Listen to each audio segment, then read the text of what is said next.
안녕하세요. 킥보드TV의 킥보드입니다. 오늘 첫 번째 영상을 남깁니다. 오늘이요, 제가 처음으로 윤혁이인 농성당을 만난 지 딱 50일 되는 날입니다. 그날을 기념해서 유튜브 채널 열었어요. 그동안 좀 고민이 많았죠. 이걸 해야 되나 말아야 되나. 막상 열어도 제가 책임지지도 못할 것 같고, 또 무슨 얘기를 해야 될지도 모르겠고, 고민이 많았습니다. 그렇게 고민만 하던 차에, 이제는 하긴 해야겠다. 왜냐면 너무 힘들거든요. 몸이 힘들어요, 제가. 잠을 많이 못 자고, 몸으로 어떻게 돌아다니면서 최대한 어그로를 끌고 있는데, 제가 투입한 노력 대비 성과가 별로 없는 것 같고, 일단 욕은 먹는데 그것도 다 제가 의도한 바지만 욕 먹는 만큼 인지도도 많이 높아지지도 않은 것 같고, 그냥 이렇게 까불다가 잊혀지는 애처럼 보일까봐 이제 제대로 해야겠다, 유튜브 채널 꼭 만들어야겠다 생각을 지난 주말에 굳혔어요. 그래서 공교롭게도 요 7월 30일 수요일이 제가 6월 10일 화요일 날 새벽 한 4시쯤에 처음으로 김상진 신자유연대 대표님이 차린 농성장에서 그 당시에 철야를 했던 한 4분의 농성당과 처음 만난 지 딱 50일 되는 날입니다. 50일이란 건 그냥 개인적인 의미죠. 근데 이렇게 오랫동안 제가 이 일을 할지 몰랐어요. 처음에는 그냥 시끄럽고, 6월 9일 월요일 날, 그날이 대선 결과가 나오고 첫 번째 윤석열 대통령 재판이 있는 날이었는데, 아마 그날 이제 모이자 하고 뭔가 좀 에너지를 보여서 우리가 대선에서, 그러니까 우리라는 기준은 보수진영, 자유우파들이 우리가 대선에서 졌지만 우리가 이대로 물러설 수 없다, 힘 한번 모아보자 하고 6월 9일날 엄청나게 모였나봐요. 제가 그날 공교롭게도 법원 근처에 있을 시간이 아닌데 회사에 근무할 시간이었는데 거래처 약속이 있어서 굉장히 가까운 곳에 있었습니다. 법원과 대략 한 100m에서 150m 사이 정도 위치에 제가 있었고요. 또 소리가 어디서 어마어마하게 나는데 도대체 이 소리가 뭐지? 굉장히 좀 무서웠어요. 약간 귀신 소리 같기도 하고 막 찢어지는 목소리. 이게 나중에는 결국 킬문 대표님 목소리였다는 거 나중에 알았는데, 그때 당시에 알았겠습니까? 이게 뭐야 이러다가 막연하게 또 뭔가 좀 사건이 벌어지나 보다, 또 무서운 일이 생기나 보다 라는 마음을 먹고 6월 10일 화요일 새벽을 맞이한 거죠. 그때 당시에 요즘도 마찬가지지만 제가 주기적으로 좀 잠이 안 오는 시기가 있어요. 잠을 안 자요. 그냥 한 3시간 정도 평균 자는데, 요즘엔 좀 많이 개선됐지만 그 당시에 좀 극심했던 그 시기에서 평소대로 안전한 색깔 노란색입니다. 절대 어떤 정치적 상징이 아니에요. 노란색 킥보드 유니폼이 된 이 옷을 입고 킥보드 탔어요. 돌아다니다 보니까 법원 앞에 농성단이 있었고, 인사를 했죠. 제 딴에는 물론 곱게 인사하지 않았습니다. 그건 인정하는데, 그날부터 모든 게 시작됐어요. 그날 당연히 경찰 출동했고, 저도 경찰한테 질의를 했고, 응답을 받고, 민원도 넣고, 또 다음날 찾아가고, 그 다음날 찾아가고, 또 경찰 오고, 해산하고, 결국에는 그 주에 김상진 대표님이 저랑 약속한 게 있어요. 약속이라기보다, 당신을 집회 방해죄, 집시법 4조? 어디에 나왔는데요. 전혀 동의할 수 없는 법 해석이었는데, 고소하겠다고. 그게 6월 10일 10일, 12일, 13일 정도에 얘기한 건데, 12일 아니면 13일 정도에 얘기한 건데, 아직까지도 그 약속은 이행되지 않고, 주기적으로 제가 정중하게 부탁을 드리죠. 제발 고소 좀 하십시오. 제발. 전화번호 드리고, 주소 다 드리고, 유주소, 성명 미상 이런 거 또 있을 수가 없어요. 다 깠는데, 아직도 고소를 안 하고 있습니다. 지금 요 영상이 나가는 이 순간에 아마 수술이 진행 중이거나 수술을 마치고 회복 중이실 텐데 건강 빠르게 회복하시고 제발 좀 건강하십시오. 그래야지 절 고소할 수 있습니다. 제발 좀 고소 좀 해주십시오. 네? 자, 요 얘기는 짧게 하고 넘어가고요. 그 뒤로 일단은 이들이 철야로 24시간 농성을 한다는 게 굉장히 견디기 힘든 일이었어요. 왜냐하면 저는 집회의 자유, 표현의 자유 당연히 존중되어야 된다고 생각하고 제가 살고 있는 곳에서 얼마 떨어지지 않은 곳, 한 반경 300m 공간에서 4월 4일 탄핵 이후 4월 5일부터 매주 토요일마다 집회가 열렸고 그게 이제 대선 국면이 지나가면서 장소를 서초역 부근으로 옮겼고 그거 다 관찰하고 있었거든요. 내용들 다 보고 있었고요. 토요일에 한 번씩 하는 것들 괜찮습니다. 그거 뭐 누가 뭐라 그래요. 근데 이들은 남들에게 피해를 주면서 24시간 내내 법원 앞에서 죽치고 있겠다는 거예요. 거기서부터 한번 뚜껑이 열렸습니다. 게다가 김상진 대표도 저한테 뭐 친절한 자세 전혀 없었고 처음부터 그건 또 인격적인 모독이 될 수 있으니까 표현은 삼갈게요. 어쨌든 그렇게 시작됐어요. 6월 10일부터. 그런데 뭔가 지나면서 저도 생각이 많이 바뀌었어요. 단순히 시끄럽니까 그만둬야 된다. 이 차원은 이제 아닙니다. 이미 뭐 법원 앞에는 해산이 됐고 우리 동네는 서초동에 평화가 찾아왔죠. 뭐 일시적인 거라 하더라도 토요일날 또 서초동 집회 좋습니다. 다 모이세요. 제발 좀 많이 모이세요. 5,000명, 10,000명 이렇게 모여봐요. 이제 500명 수준으로 떨어졌는데 어쨌든 간에 그렇게 모이는 거 좋은데요. 우리 나라 있잖아요. 나라 걱정 저도 한다고요. 저 사실은 잠 못 자는 것 중에 한 27% 정도는 나라 걱정 때문이에요. 이 나라 어떻게 될까 걱정이 돼서 잠을 못 잤거든요. 뭐 제가 잠 못 자는 건 뭐 제 개인의 문제죠. 하지만 제가 얘기하고 싶은 건 그 차원이 아닙니다. 이 나라가요 이렇게 극명하게 나뉘어서 서로가 으르렁대고 서로가 복수하겠다 이런 마음을 갖고 이 나라가 굴러간다면 이게 제대로 되는 나라가 됩니까? 지금 뭐 제가 지금 양쪽에 다 똑같이 얘기하고 있는 거예요. 뭐 저는 늘 얘기했지만 좌도 우도 아닌 그냥 또라이 뿐입니다. 자, 이 상태로 만약에 뭐 윤호긴 했다 쳐요. 그럼 저쪽은 가만히 있나요? 계속 반복이에요. 똑같이 생각하시죠? 그 점은 동의하시죠? 어느 한쪽이 잡다고 해서 반대편이 그냥 순순히 물러나고 뭔가 평화로운 그런 시기가 절대 찾아오지 않는다는 거 동의하실 거라고 생각합니다. 각자 마음속에 그런 마음이 있으니까요.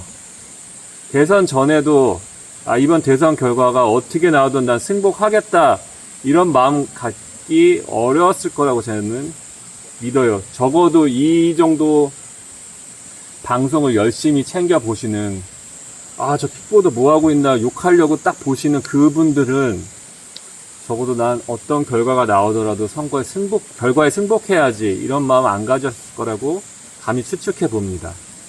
실제로 좀 그러고 있잖아요. 부정선거고 대선 결과 부정되어야 되고 그 전에 아예 국회의원 선거부터가 무효니까 탄핵 소추안 국회도 다 해산되면 탄핵부터 무효되는 거 아니에요? 그걸 원하시잖아요. 트럼프 대통령 개입해서 모든 걸 다 해주실 거라고 그 메시아를 기다리고 계시잖아요. 답답하죠. 근데 말이죠. 그런 생각, 신념, 그거 자체를 제가 욕하고 싶진 않아요. 그거 자체가 뭐, 이렇다 저렇다 평가하면은 또, 한두 끝도 없고요. 저도 나름 생각은 있지만, 말을 하지 않고 있습니다. 일부러 말하지 않고 있습니다. 지금까지 50일 동안 듣는 시간이었다고 생각하거든요. 듣는 시간은 충분히 가졌고, 이제는 제 얘기를 하려고 이렇게 채널을 만들었어요. 해가 남아있을 때 촬영을 좀 마치고 싶었는데, 해가 빠르게 지네요. 빠르게 얘기를 해볼게요. 자, 제가 채널을 열면서 몇 가지 원칙을 세웠어요. 그 원칙에 대해서 말씀을 드리면서 앞으로 내가 어떤 얘기를 할지를 간략하게만 얘기해 드릴게요. 첫 번째 원칙입니다. 저는 좌우 어느 편에 서서 그 진영을 대변하는 이야기를 절대 하지 않을 겁니다. 물론 저는 극좌파라고 여러 번 말씀드렸어요. 극좌파인 또라이입니다. 이재명 대통령?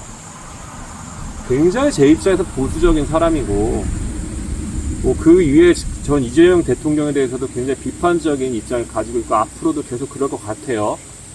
자, 그거 중요하지 않아요. 처음 누군가를 만났을 때, 너 좌파야, 우파야? 이렇게 물어보는 행동 자체가 사실은 보수주의자가 하면 안 되는 행동이에요. 자유주의자가 그런 마인드를 갖고 있으면 안 된다고요. 그게 모순인데, 자꾸 저한테 물어봐요. 너 좌파야, 우파야? 그래서 그냥 대답한 거죠. 전 또라이라고요. 근데 내 입장에서는요, 당신이 그거 묻는 게 더 이상해요. 라는 말을 안 했지만 속으로 계속 그런 마음을 갖고 있었고, 지금부터는 적극적으로 얘기할 거예요. 일단은 저는 저 스스로도 누군가를 만났을 때 좌파, 우파 편견을 가지고 만나지 않기 때문에 여러분도 그런 자세를 가지라고 강요할 수도 없고 부탁을 좀 드릴게요. 저 채널의 첫 번째 원칙입니다. 제가 어떤 진영의 입장을 대변하진 않을 거라는 거. 물론 저는 분명한 정치적 견해를 가지고 있고 당파성을 가지고 있습니다. 굉장히 극좌파, 빨갱이 중에 극빨갱이입니다. 그럼에도 저의 어떤 진영 논리 이런 걸로 뭐 포장되는 거 굉장히 싫어하고요. 두 번째, 조금 연결되는 말인데요. 제가 비판하는 사람들 먼저 딱 짚고 들어갈게요. 이 판에서 제일 문제되는 사람 누구냐? 김어준입니다. 김어준이 모든 악의 근원이에요. 그가 2011년에 부정선거론 어설프게 꺼내갖고 그걸 좀 발전시키지 않았다면, 물론 역사는 되돌릴 수 없지만, 지금 이 선거 자체가 모든 결과가 부정되고, 선관위는 뭐 중국의 조정을 받고, 이런 황당무계한 얘기까지 나왔을까요? 근데 그 책임이 있는 김어준이 지금 아무런 이야기를 하고 있지 않습니다. 그가 어떤 말이라도 해야 돼요. 내가 과거에 잘못했다. 완전 잘못 판단한 거다. 나도 음모론을 그냥 만들려고 만든 거다. 그러면서 이들을 비판하라고요. 어쨌든 저는 김어준도 진영 논리에 휩쓸리지 않고, 사실 약간 진보, 좌파라고 생각하는 스스로 어떤 진영 논리에 갇힌 사람들은 함부로 김어준 비판할 수가 없죠.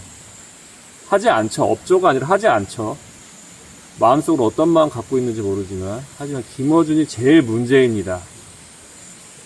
연결해서 또 얘기할게요. 제가 어떤 특정 정치인을 가지고 얘기하지 않겠어요. 왜냐하면 아까 말씀드린 진영 논리 부분하고 연결되어 있기 때문에. 하지만 또 한 명 분명히 비판해야 될 사람이 있어요. 그 사람은 바로 서울의 소리 백은종 대표, 또 사람들이네요. 이명수 기자입니다. 그들이 만들어낸 그런 유치하다는 표현 조금 그런가요? 아무튼 가십을 위한 녹취, 영상 공개, 이거 자체가 다 화를 돋군 거예요. 그 내용이 올바른 정치 공동체를 이뤄나가는데 전혀 도움이 되지 않아요. 그냥 한번 웃고 그냥 넘길 일이 뭐 대단한 것처럼 포장이 돼서 뭐 조회수 많이 드셨겠죠. 뭐 그 뒤로는 뭐 얘기 안 하겠습니다. 자기 목적대로 하셨겠죠. 본인들의 책임 못 느끼시나요? 본인들이 만들어낸 이런 조롱, 그 쓸데없는 녹취, 공개하는 거, 그게 모든 악이라고 표현하면 좀 그렇습니다. 모든 문제의 근원이라고 생각하는데요. 뭐, 동의는 안 하시겠죠. 어쨌든 그렇습니다. 그래서 이어서 세 번째 원칙을 얘기할게요. 제가 방금 말씀드렸듯이 그 서울의 소리와 같은 녹취, 공개 이런 거 일절 없을 겁니다. 그런 치사한 방법 쓰지 않아요. 제가 아까 김상진 대표 제발 좀 고소해달라고 정중하게 다시 한번 부탁드렸는데 김상진 대표 재밌는 거 제가 굉장히 많이 갖고 있어요. 우스워요, 들으면. 지금도 웃겨요. 많이 갖고 있는데 하나도 공개하지 않을 거고요. 마찬가지로 김상진 대표 쪽과 제가 많은 시간을 함께 했기 때문에 그 같이 일하는 분들의 녹취, 뭐 방송 내용 캡처한 거 많이 갖고 있습니다. 거기도 재밌는 거 많아요. 뭐 예를 들면 이게 그대로 서울의 소리에 뭐 이명수 기자한테 갔다면 신나게 공개했을 법한 내용도 갖고 있어요. 단순히 뭐 김상진 대표 이런 수준이 아니라 뭐 높게 생각하는 뭐 김건희 여사 뭐 관련 내용들 또 어떻게 하다 보니까 재밌는 거 많이 갖게 됐어요. 하지만 그런 거 하나도 중요하지 않아요. 그리고 제가 50일 동안 이러저런 뭐 소란을 피우면서 활동들을 하면서 알게 된 그 지엽적인 정보들 별로 중요하지 않죠. 가십거리 그런 건 공개하지 않습니다. 이거 굉장히 중요한 원칙이에요. 그럼 제가 뭘 얘기할 거냐? 전 정치적인 거에 관해서 얘기할 겁니다. 그들은 어쨌든 집회를 갖고 정치적 주장을 하기에 모였죠. 뭐 부정선거라는 주장, 윤석열 대통령이 다시 돌아와야 된다는 주장, 그런 정치적 주장에 대해서 제가 정치적으로 해석하고 또 저의 논리에 입각해서 반대 논리 그리고 제 생각들을 정확하게 찝어서 얘기를 할 거예요.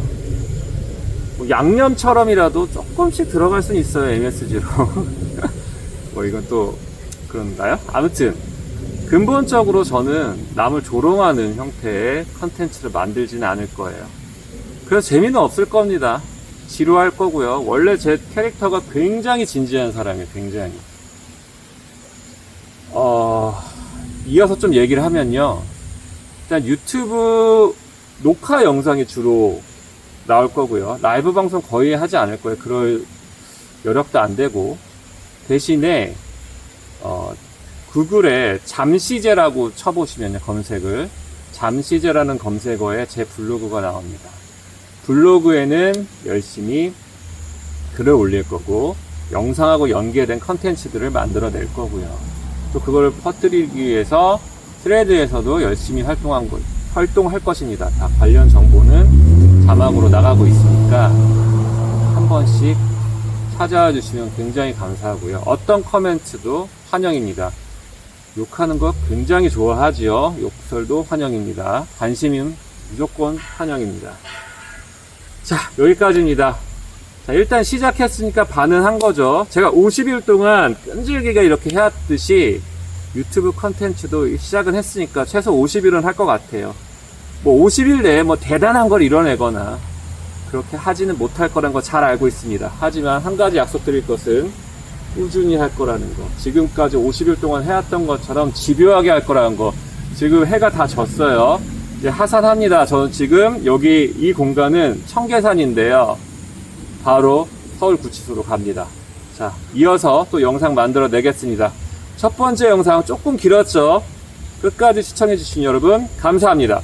구독, 좋아요, 알림 설정 안 해도 됩니다. 그냥 욕만 열심히 써주세요. 고맙습니다.